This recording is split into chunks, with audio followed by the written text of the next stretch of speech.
नमस्कार दोस्तों, मैं हूं रोशन कुमार। स्वागत है आपका बीडीएस कंप्यूटर के हमारे इस यूट्यूब चैनल पे। तो दोस्तों, आज हम एमएस एक्सेल के ऐसे फंक्शन के बारे में समझेंगे जो आपको कहीं ना कहीं कभी ना कभी बहुत जरूरत पड़ने वाली है। तो चलिए बिना समय गवाए हम लोग शुरू करते हैं और देखते हैं एमएस एक्सेल को। तो दोस्तों, आपके सामने ये एक पेज खुला हुआ है जहां आप देख रहे होंगे पहले से कुछ डाटा को हमने इंटर करके रखा हुआ है।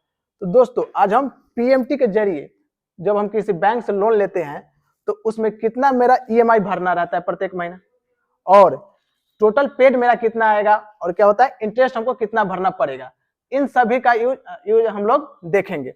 तो चलिए मान लेते हैं हम यहाँ पे लोन अमाउंट को इज्यूम कर लेते हैं। मान लेते हैं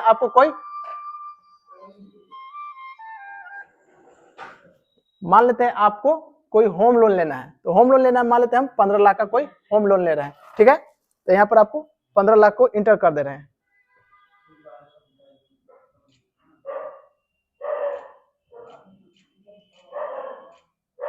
ठीक है, हमने यहाँ पे 15 लाख को इंटर कर दिया है और इज्यूम कर लेते हैं कि हमने जो लोन ले रखा है वो 10% के हिसाब से हमको लोन मिल रहा है पर एनम के हिसाब से। तो आपको यहाँ पे 10% इंटर करना होगा। ठीक है, और आपको क्या करना होगा, ड्यूरेशन, आप जो लोन ले रहे हैं कितने सालों के लिए ले रहे हैं और आपको वो कितने सालों में चुकाना है। तो मान लेते हैं हम जो लोन लिए हैं 15 लाख, उसे हम 5 सालों में चुकाना चाहते हैं। ठीक है, तो 5 साल करने का मतलब हुआ कि 60 महीना। ठीक है, तो हम इसे महीना में लिखेंगे। ठीक है, क्योंकि महीना में कैलकुलेशन करने में आसानी होती है, इसे हम 60 महीना लिख लेते हैं। ठीक है, तो दोस्तों अभी आप देख रहे हैं कि हमने 10% रेट से 15 लाख लोन लिया है और कितने दिनों के लिए लिया है, तो 60 महीनों के लिए लिया है। तो आपको प्रत्येक महीना ईएमआई कितना भरना है ये आपको कैलकुलेट करना है। ठीक है, तो कैलकुलेट करने के लिए आपको पीएमटी का फॉर्मूला लगाना होगा। पीएमटी का कहने का मतलब हुआ पेमेंट टर्म। ठीक है, तो पीएमटी का फॉर्मूला लगाने के लिए आपको क्या करना होगा, बराबर का साइन देना होगा और क्या करना होगा, पीएमटी लिखना होगा, पीएमटी, और आपको क्या करना होगा, ओपन ब्रैकेट लगाना होगा। देखिए ओपन ब्रैकेट लगाते ही आपके सामने कुछ ऑप्शन खुलकर आ जा रहे हैं। तो क्या है, पहला ऑप्शन है रेट का। तो रेट लगाने के लिए आपको यहाँ से रेट को सेलेक्ट कर लीजिए। ठीक है, और रेट को आपको 12 से भाग देना होगा क्योंकि जो आपका रेट है पर एनम है। ठीक है, एक साल में आपको 10% के हिसाब से लोन दिया गया है, तो आपको यहाँ पे 12 से भाग देना होगा। ठीक है, 12 लिख दिए। अब क्या करना है, रेट के बाद यहाँ पर देख रहे होंगे आपको कोमा का साइन दिख रहा है, तो आपको यहाँ पे कोमा लगाना पड़ेगा। ठीक है, और अगला ऑप्शन ये जंप कर गया। ठीक है, अब क्या करना है, एन पर। एन पर कहने का मतलब है नंबर ऑफ पीरियड, जो यहाँ पर अभी हम आपको दिखा दे रहे हैं। देखिए ये रहा नंबर ऑफ पीरियड। ठीक है, हम लोग आम बोली में हम लोग इसको क्या बोलते हैं, ड्यूरेशन बोलते हैं या समय अवधि बोलते हैं, लेकिन ये एक्सेल के लैंग्वेज में हमको एन पर बोलना होगा या नंबर ऑफ पीरियड बोलना होगा। तो हमको नंबर ऑफ पीरियड को सिलेक्ट करना होगा। ठीक है, हमने इसको सिलेक्ट कर लिया। ठीक है, अब क्या करना होगा, कोमा लगाना होगा। ठीक है, कोमा लगा दिए। अब अगला ऑप्शन क्या है, पीवी का। तो आपको पीवी कहने का मतलब ये लोन अमाउंट या प्रेजेंट वैल्यू। ठीक है, उसको आपको सिलेक्ट करना होगा और यहाँ से आपको ब्रैकेट बंद करना होगा और इंटर करना होगा।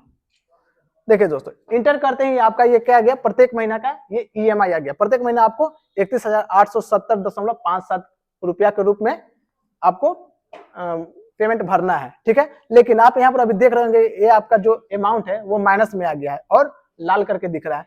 ठीक है, इसको हटाने के लिए आपको क्या करना होगा, फॉर्मूला में कहीं ना कहीं आपको माइनस लगाना होगा।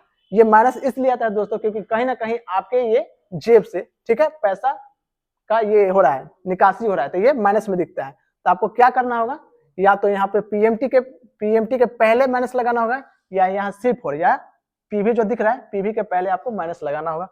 जैसे ही आप यहाँ पे माइनस लगा देंगे, चलिए यहाँ पर हम माइनस लगा दे रहे हैं। माइनस लगा कर जब हम इंटर करेंगे तो देखिएगा दोस्तों, यहाँ आपका ये माइनस में हट गया, ये जो वैल्यू है अब आप प्लस में दिखा रहे हैं। तो दोस्तों ये मेरा प्रत्येक महीना का ईएमआई आ गया। जब मेरा एक महीना का ईएमआई इतना है तो आपको 60 महीना का ईएमआई कैलकुलेट करना है। तो कैलकुलेट करने के लिए आपको तो गुना करना होगा, ईएमआई एक महीना का ईएमआई गुने 60 महीना का। तो क्या करना होगा, कैलकुलेट करने के लिए आपको बराबर का साइन देना होगा और इस वाले सेल को सिलेक्ट करने के बाद आपको गुना का साइन देना होगा।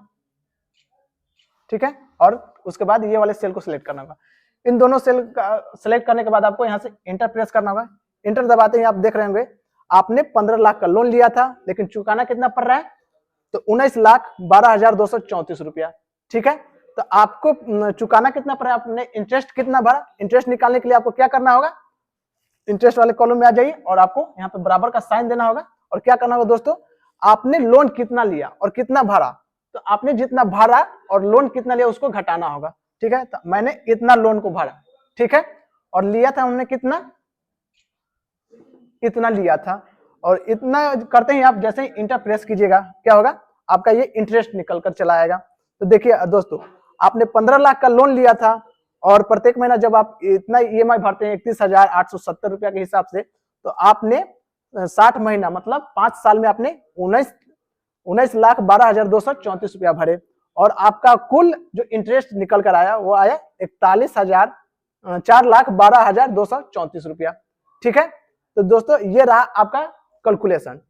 ठीक है, अब हम लोग आते हैं, देखिए क्या होता है ना कि ये जो हम लोग का ईएमआई होता है या इंटरेस्ट होता है, प्रत्येक महीना अलग अलग रेट से लगता है, रेट वही रहता है सॉरी, लेकिन प्रत्येक महीना हमने इंटरेस्ट अलग अलग भरते हैं। ठीक है, और क्या होता है, मेरा जो अमाउंट होता है कुछ ना कुछ हम तो जमा करते हैं, तो प्रत्येक महीना जो मेरा इंटरेस्ट लगता है तो कुछ ना कुछ कम होते चला जाता है।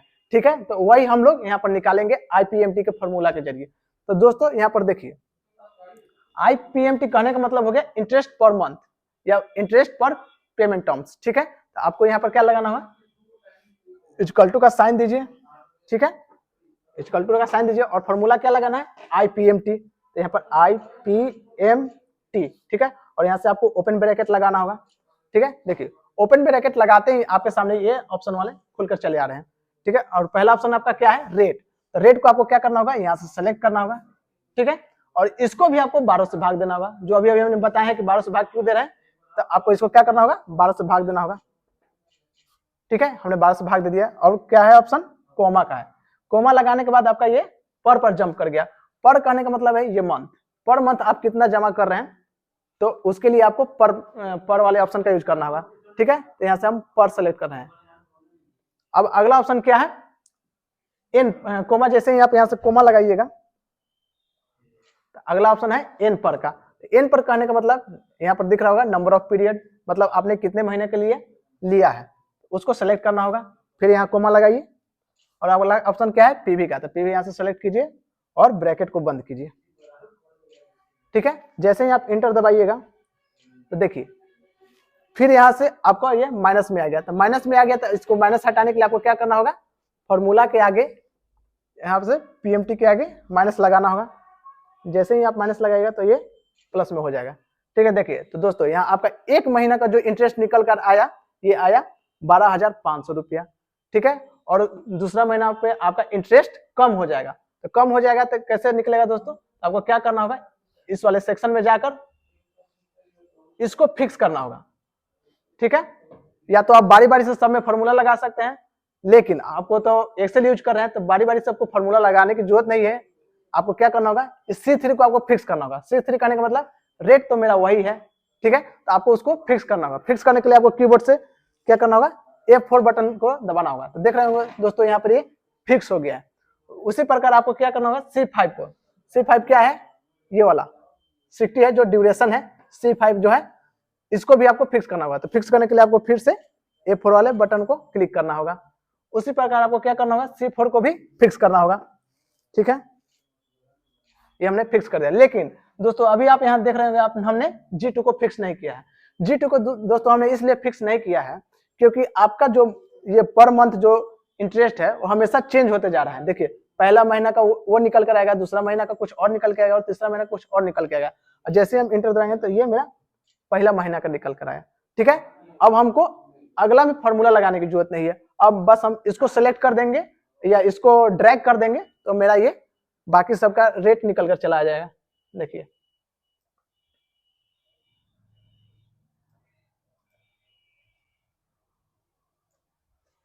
देख रहे होंगे दोस्तों, पहला महीना में मेरा इंटरेस्ट 12,500 लगा था, लेकिन दूसरा महीना में मेरा कितना लगा, 12,338.58। इसी प्रकार से मेरा प्रत्येक महीना जो इंटरेस्ट जो लग रहा है वो चेंज होता चला गया है। उसी प्रकार जो पहला महीना हमने पेमेंट जमा किया था मूलधन में से, तो उसको क्या करना होगा, वो निकालना है। तो आपको क्या, ये पीपीएमटी का फॉर्मूला लगाना होगा, मतलब इक्वल टू PPMT, ठीक है। अब ओपन ब्रैकेट करना होगा तो शिफ्ट के साथ ओपन ब्रैकेट, ठीक है।